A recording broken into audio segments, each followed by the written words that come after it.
Ang manugang kong trilyonaryo. Kabanata 646. Sa sandaling natanggap ni Edmund Joe ang balita, agad niyang inabisuhan ang buong Wushu Federation. Bilang pangulo, naglabas siya ng isang utos na yumanig sa buong mundo ng martial arts. Lahat ng pamilya at puwersa ay kinakailangang suportahan si Andrew Cheng. Walang pipikit, walang tatakas. Ngunit sa kabila ng malinaw na atas, may ilang pamilyang piniling manatiling neutral. At para kay Edmund Joe, ang salitang neutral ay katumbas ng marumi. Tama ang hinala niya. Pagkatapos lumabas ng kautusan, agad na nagsipagpadala ng liham ang ilang pamilya, hingi ng pag-alis mula sa General Association. Napakagaling. Single ni Edmund Joe.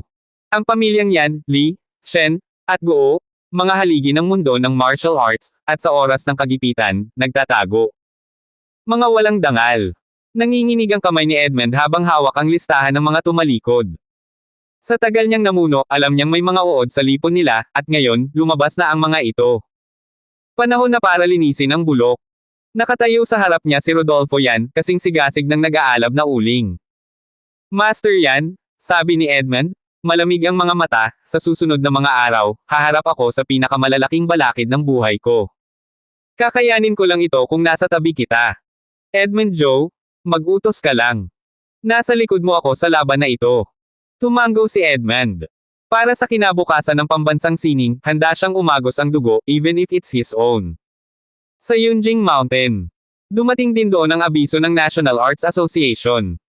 At walang pagdadalawang isip. Nagdeklara ng pag-address si Gennaro Yan. Neutral daw siya. Mikikiayon sa paparating na unos. At gaya ng kuto sa ulo ng hari. Lahat ng pamilyang naroon, sumunod sa kanya. Magaling, ani Gennaro, nakasandal sa upo ang Taishi. Kung ganun, oras na para kumilos. Isang matandang pinuno ang umalma. Pero yan law, iginagalang ni Edmund Joe si Andrew Cheng. At siya pa, isang Zunlong. Hindi ba't para tayong nag-aanyayang mamatay? Umangat ang sulok ng lobby ni Gennaro Yan. Walang init sa kanyang ngiti. Puro lamig. Puro yabang. Mas malaki ang mundo kaysa kay Andrew Cheng, tugon niya. Ginagawa natin ito para sa kinabukasan ng Wushu. Kung hindi kikilos ang mga totoong leader, sino? Kapag sumiklab ang digmaan laban sa Yamashita, sino ang malalagas? Tayo. Kaya makatarungan ang ginagawa natin. Nang unti-unti pang nag-alinlangan ang ilan, ibinato ni Gennaro ang huling pambihirang bala. Nakipag-ugnayan na ang dating Supreme. Kapag naalis si Andrew Cheng, tayo ang bubuo ng bagong National Martial Arts Association. At kayo, mga pangunahing miyembro. Walang katapusang yaman at suporta ang ibubuhos sa inyong mga pamilya. Parang kidlat ang pumutok sa isip ng mga tao. Sumusuporta ang Lee family. Nananalig sa'yo ang Shen family. Maging ang Guo family, nasa panig ni Yan Lao. Parang musika sa tainga ni Gennaro ang kanilang pagsang-ayon. Boom! Isang napakalakas na pagsabog ng pinto ang gamulat sa lahat. Nang tumaas ang alikabok, nakita nilang nakapasok si Edmund Joe, galit, mabangis, at handang pumatay. Gennaro Yan. Umalangaw-ngaw ang boses niya sa buong silid. May lakas loob kang magtatag ng lihim na pulong bilang paghamon sa National Arts Association. Hindi mo lang binabastos ang batas. Sinisira mo ang pinanggalingan mo. Kasunod nito, dumaluyong papasok ang mahigit 100 disipulo ng pamilyang Joe. Isang dagat ng tunog ng mga bota. Isang paglusob na parang nanguubos ng hininga. Nagulat ang lahat. Hindi sila inabutang handa.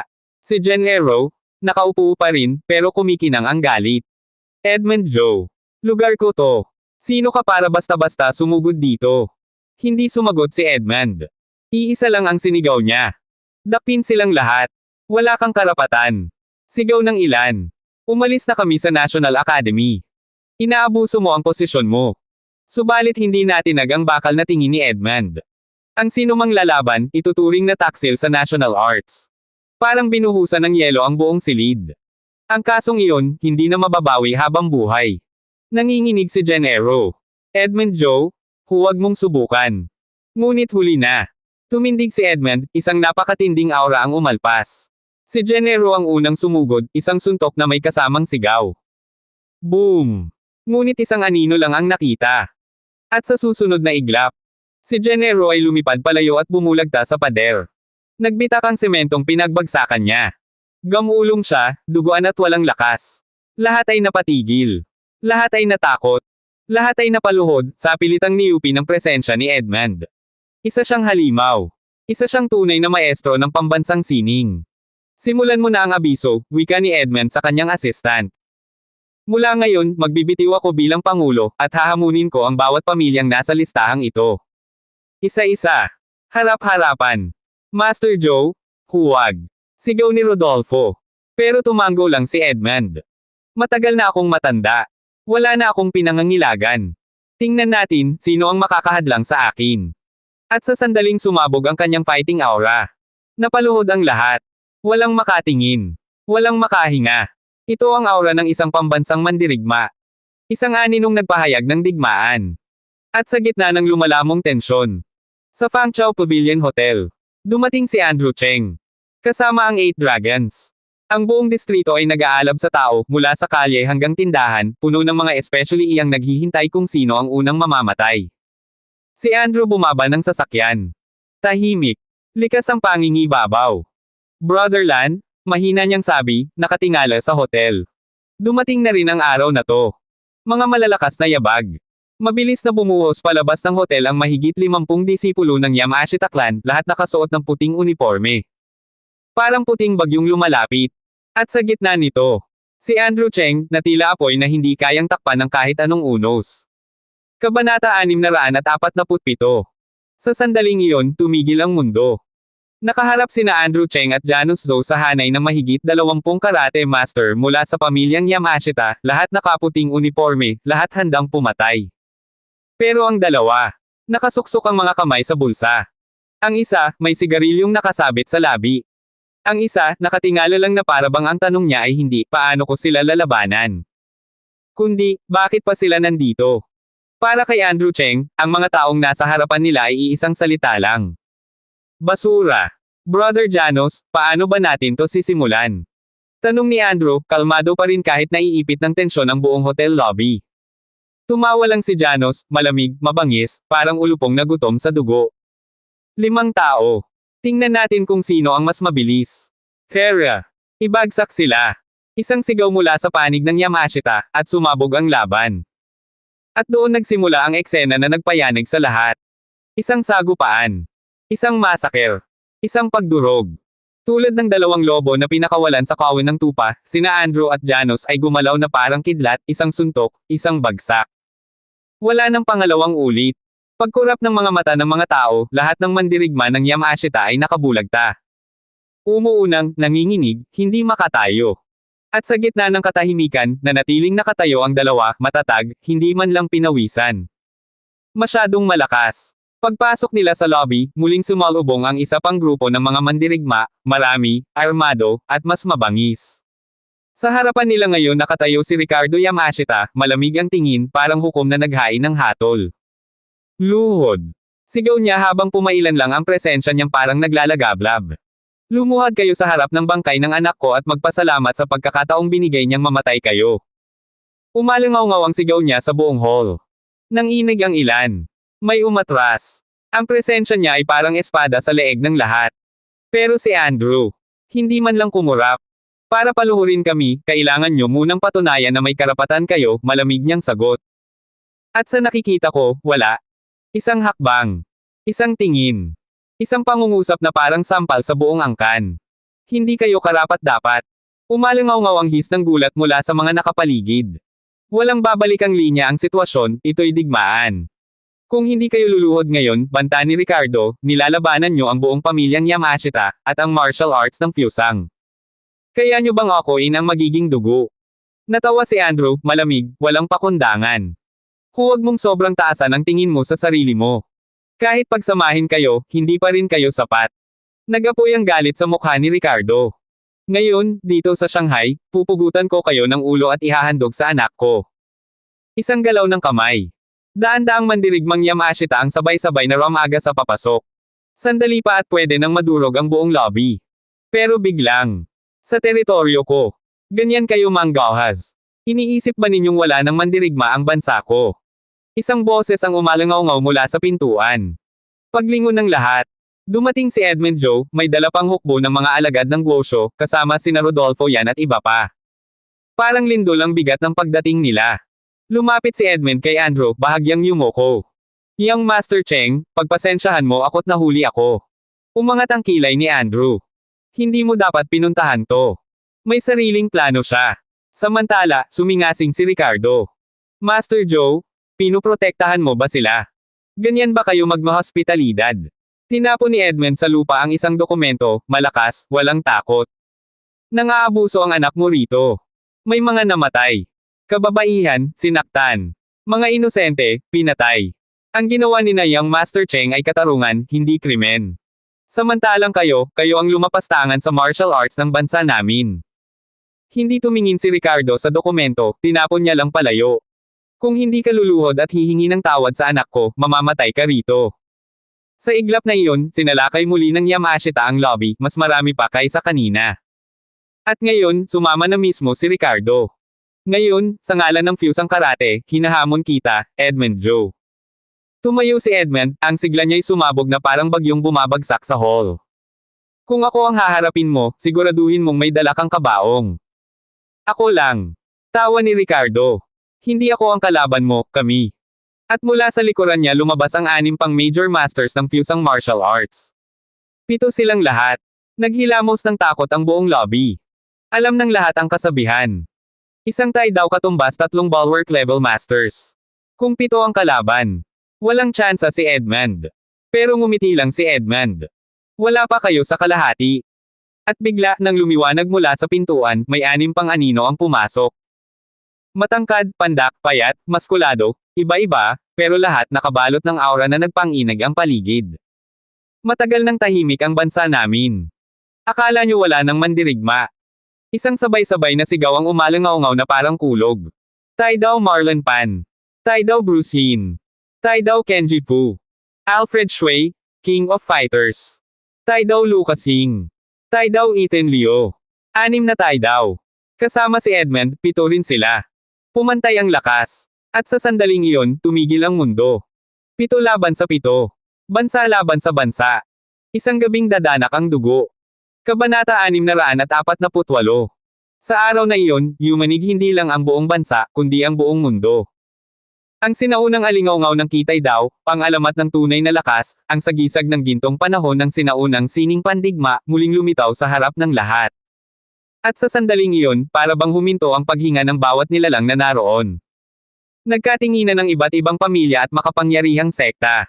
Ang mga dayuhang puwersa. Nagkakagulo na sa kani-kanilang komunikasyon, minamadaling makipag-usap sa mga pamilyang nasa likod ng eksenang ito. Ngunit higit sa lahat, ang pinakamalakas na dagandong ay nagmula sa isang sigaw. Harmony ng mga peregrino ng Fuso. Nag-echo ito sa buong arena.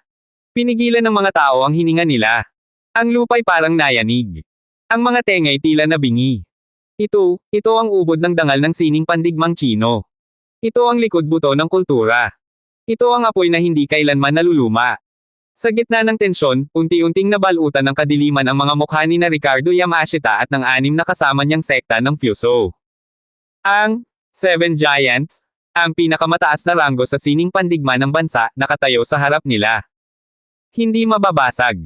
Hindi matitinag. Kahit pa magbalik ang lahat ng 13 ninuno ng Fuso, isa lang ang maaaring kahinatnan. Pagdurog nila. Tahimik ang lahat. Walang kumikibo. Hinintay ng mundo kung ano ang susunod na mangyayari. Kasama si Edmund Joe, ang 7 tai daw ay nakaharap ngayon sa mga bisita mula sa Fuso, at sa mga mata nila ay mayroon lamang isang bagay, nakapapasong hangarin sa labanan. Isang payat, matangkad na matandang lalaking may puting balbas ang kumilos. Nakasuot ng mahabang itim na robe, ang presensya niya ay parang isang bundok na hindi matitinag. Kenji Fu, Pudang Realman, ang tagapagturo ng Tai Chi Gate. Tumama ang tingin niya kay Yamashita. Kamusta naman ang Fuso Buddhism? Palaki ng palaki ang panghihimasok nyo. Nakalimutan nyo na ba ang kasunduan natin, 15 taon na ang nakalipas? Nanigas ang ekspresyon ni Yamashita. Hindi lang presensya, puwersa ang dumadagandong mula sa 7 higanti. Kahit siya, hindi kayang kontrahin ng direkta ang bigat na iyon. Ngunit hindi siya maaaring umatras. Ang sabay-sabay na paglabas ng kitay daw, tunay ngang nakakapangilabot. Pinilit niyang ngumiti. Isang malaking karangalan para sa akin na harapin kayo. Alam niyang laro ito. Isang banggaan ng presensya. At kahit sila ang unang nagpasimula, hindi sila basta-basta tutugan sa labanan. Hindi pa. Ngunit malinaw, nagbabago na ang timbangan. Uhahaha. Mga taga-fusong walang modo. Sigaw ng isang malalukban ng mukha at bilog ang katawan na lalaki, halos 45 ang edad, may nakaupong munting unggoy sa balikat. Ang lakas ng loob niyong manggulo rito sa bansa namin. Hindi niyo ba kami pinapahalagahan? O baka naman gusto niyong kami ang mag-init ng dugo ngayon? Siya si Marlon Pan, ang espada ng Huashan, isang alamat sa paggamit ng taybak. Nanlaki ang mata ni Yamashita. Huminga ng malalim. Tunay ba, Master Joe? Nais niyo ba talagang makipagdigma ngayon? Ngumiti si Edmund Joe. Isang nakakatindig balahibong ngiti. Nasa iyo ang pasya, Yamashita. Nagpulong ang anim na kasama ni Yamashita. Pagkatapos, diretsyong hinarap niya muli si Edmund. Ang nangyari ngayon. Malalim ang boses, puno ng galit. Ay dahil sa paglusob namin. Ngunit hindi mababago ang katotohanan, namatay ang anak ko sa teritoryo nyo. At kailangan naming makuha ang hustisyang nararapat para sa pamilya Yamashita at sa sining pandigmang Fuso. Magbubukas na sana si Edmund para sagutin, ngunit tumindig si Andrew Cheng. Tahimik. Diretso. Nagngingit-ngit ang kapaligiran. 6 na araw mula ngayon, sabi niya, malamig at walang alinlangan. Sa ibabaw ng entablado, tanging kamatayan ang magiging hatol. Nanliit ang mata ni Yamashita. Hindi maaaring sumali ang mga Tai daw, sabi niya. Ganoon din ang Fuso, tugon ni Andrew, nakangiting malamig. At doon, tuluyang naayos ang kapalaran. Hindi labanan ngayon. Ngunit isang dugong labanan sa loob ng 6 na araw. Lumapit si Yamashita sa mukha ni Andrew. Nagngangalit ang panga. Papatayin ka ng anak ko. Dadalhin niya ang dugo mo bilang alay sa espiritu ng aking pangalawang anak. Handa ako. Kahit kailan, sagot ni Andrew.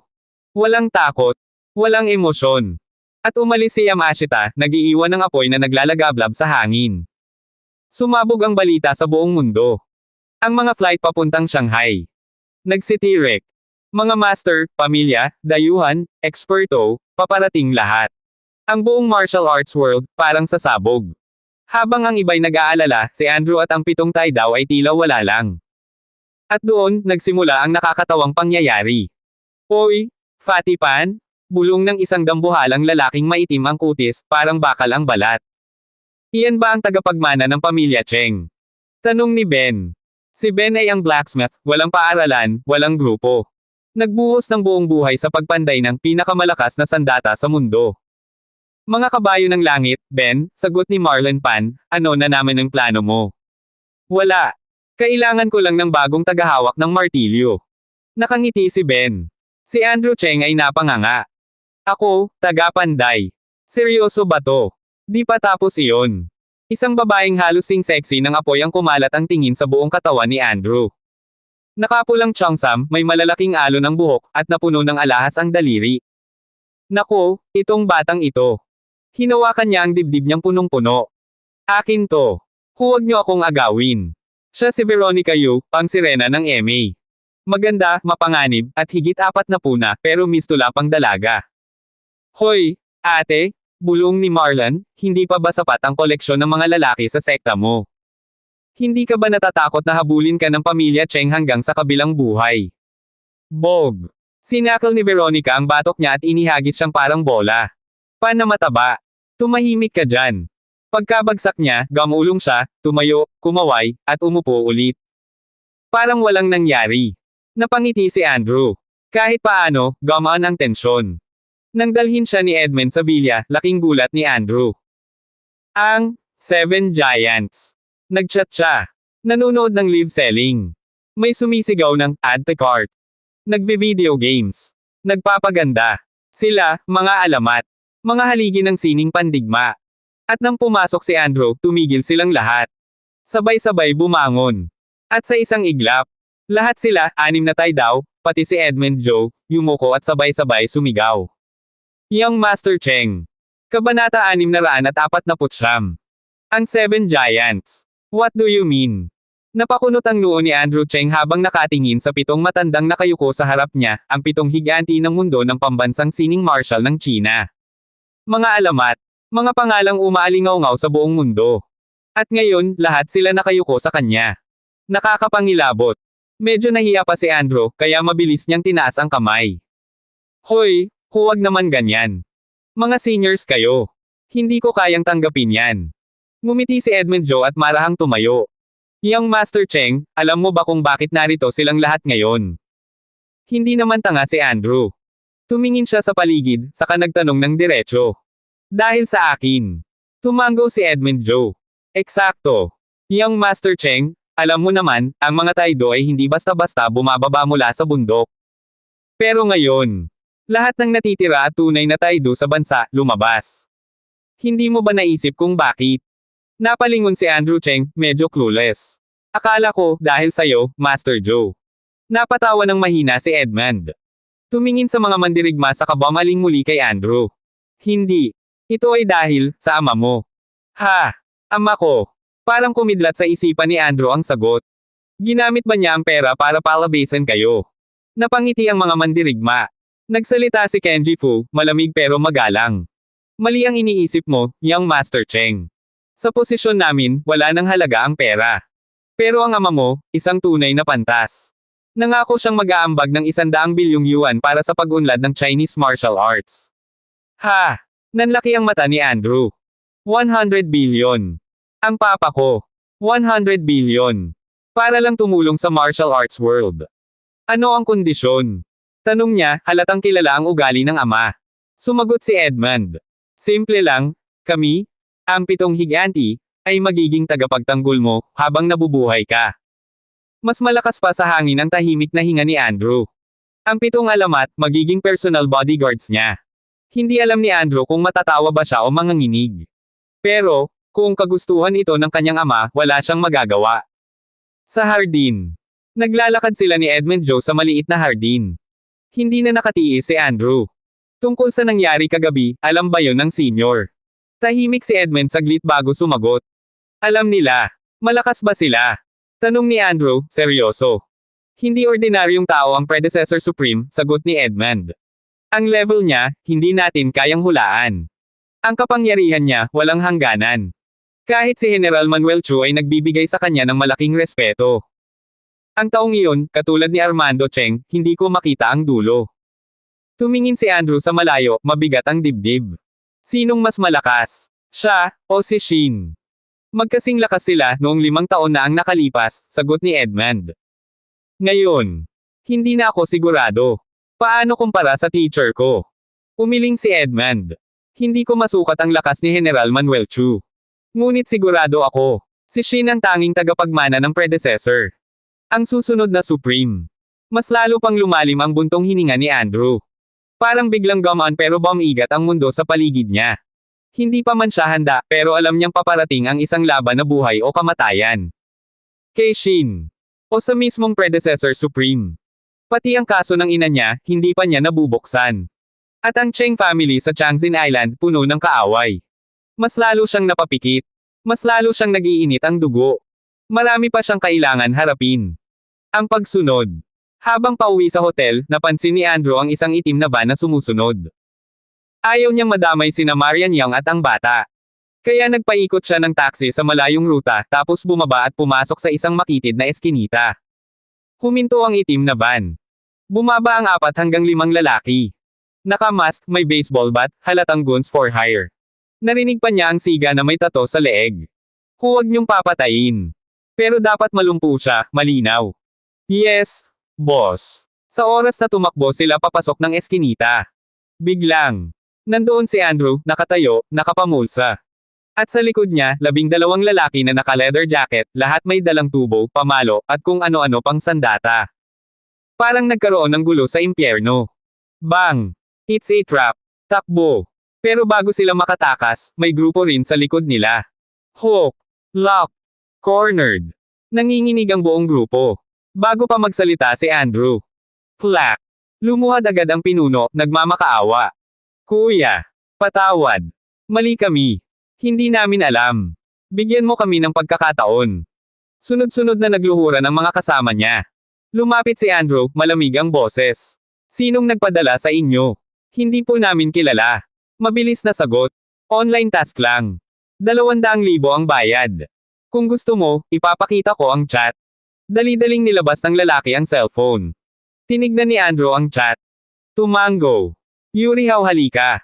Yes, Mr. Cheng. Sagot ng matipunong lalaking nasa likod niya. Turuan sila ng leksyon. Tumalikod si Andrew at lumabas ng eskinita. At sa loob, 10 minutong puro sigaw.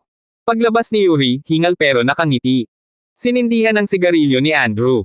Mr. Cheng, tapos na. Hanapin mo kung sino ang nasa likod nito, utos ni Andrew. Walang problema. Sanay kami sa ganitong work. May sarili kaming channel. Mabilis natin yan malalaman. Tumango si Andrew at umalis. Sa isang bar. Galit na galit si Lester Cao nang matanggap ang balitang pumalpak ang mission. Binato niya ang mesa. Nagbagsakan ng mamahaling alak. Nakahiga siya sa sofa, hawak ang baso. Mabigat ang hinga. Mabigat ang dugo. Dinial niya ang isang numero. Pagkasagot ng kabilang linya, malamig ang boses niyang nagsabi. Anong ginagawa niyo? Bibigyan ko kayo ng 5 milyon. Ngayong oras na ito. Tapusin niyo na ng malinis. Kabanata 650. Bumalik si Andrew Cheng sa hotel at nadatnan niyang may kausap sa telepono si Marian Yang. Base sa tono ng boses nito, malinaw na tungkol iyon sa bikang pharmaceutical. Tahimik siyang lumapit mula sa likuran at mahigpit na niyakap si Marian, isinandal ang noo sa balikat nito. Huminga siya ng malalim, ninamnam ang pamilyar at nakapapawing amoy ng babaeng pinakamahalaga sa kanya.